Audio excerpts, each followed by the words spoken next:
Hello गाइजहरु welcome to my another new vlog. आज मैले तपाईहरुको माझमा धेरै समयपछि भ्लग लिएर आएको छु। आज चाहिँ एलेक्स उहाँ खोलामा चाहिँ उसको चप्पल चाहिँ खोलाले बगायो हैन, त्यही भएर उहाँ आइदिए नानी यताबाट भने खोला गयो, त्यही भएर अनि अब हामी चाहिँ आज मकै भाँच्नका निम्ति डोको बोकेर लागिसक्यौं साथीहरु खेतमा।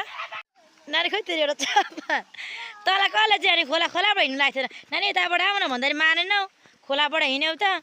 अब चप्पल अब बगायो खोलाले यता हैन। हामी चाहिँ साथीहरु हाम्रो खेतमा चाहिँ मकैहरु पाकिसकेको कारणले गर्दाखेरि अब खेतमा रोप्नु पर्ने हुन्छ, धान रोप्नु पर्ने हुन्छ नि त, त्यही भएर हामी चाहिँ खेतमा मकै भाँच्नको निम्ति एलेक्स पनि अनि म अनि दिदी हामी हिँडिसक्यौं खेततिर, खेतमा पनि आइसक्यौं। अब एकछिनमा मकै भाँच्नु पर्ने हुन्छ। बिउ चाहिँ साथीहरु यतिको भइसकेको छ हैन। अब यतिको लगभग अब 15-22 दिनमा त 15 दिन पनि लाग्दैन होला हौ, 15 दिनमा त रोप्ने बेला लगभग हुन्छ। त्यही भएर अब रोप्नको निम्ति खेतहरु चाहिँ समय फाड्नु पर्ने हुन्छ, त्यही भएर हामी चाहिँ मकै भाँच्न लाग्यौं। छिटो आऊ एलेक्स, चप्पल भेट्यौ? कसले ल्याइदिनु भयो? काइले ल्याइदिए हैन, बगाएको थियो खोलाले। फाइनली हामी खेतमा आइसक्यौं। अब हाम्रो यो मकैहरु राम्रै फलेको छ। उहाँ छ नानी आँपको बोट, आँप पनि अब एकछिन आँप पनि खानुपर्ने हुन्छ टिपिसकेर हैन। आँप पाएको पनि छ। अब यो मकै हामीले भाँच्नु पर्ने हुन्छ। एलेक्स मेन चाहिँ मकै भाँच्न हाम्रो एलेक्स छ हैन। एलेक्सले सुरु गरिसक्यो मकै भाँच्नुलाई डोको बोकेर। ल एलेक्स भाँच मकै।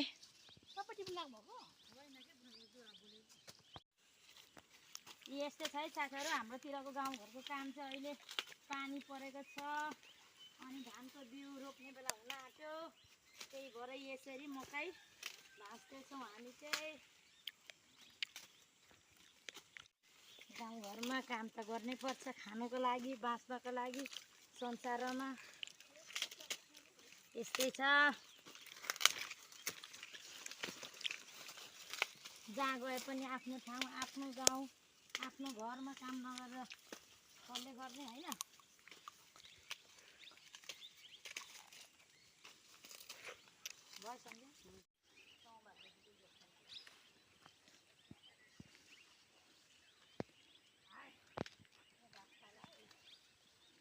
यता मम्मीले मकै भाँच्नुहुँदैछ, मैले चाहिँ टुप्पा काटेँ।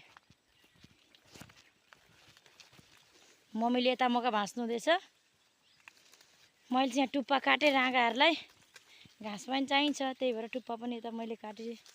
अनि यता आज राँगाहरूलाई आमामा ऊ छ, रमाइलो छ, किनकि यस्तो टुप्पा घाँस खानु पाएको छ। अरू बेला खोलाको बगरतिर चराउनु पर्थ्यो, आज यिनीहरूको लागि त पुरै क्रिसमसै भयो यिनीहरूलाई त। पार्टी क्या पार्टी भयो यिनीहरूलाई। मैले चाहिँ टुप्पा काटेँ, मम्मीले मकै अब भाँचिसक्नु आँट्नुभयो, एक डोको पुऱ्याइसक्नु आँट्नुभयो। यहाँ चाहिँ डोको चाहिँ अनि मैले अब घरतिर लानुपर्ने हुन्छ मकैलाई चाहिँ घरतर्फ।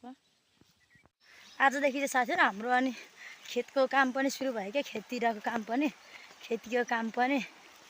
अनि अब सुरुमा त्यो मकैहरू सबै फाड्नुपर्ने हुन्छ, मकैहरू भाँचेर हैन, त्यसपछि जोतेर अनि चाहिँ हाम्रो खेतीतिर पुरै धानहरू रोप्नको लागि तयार पार्नुपर्ने हुन्छ।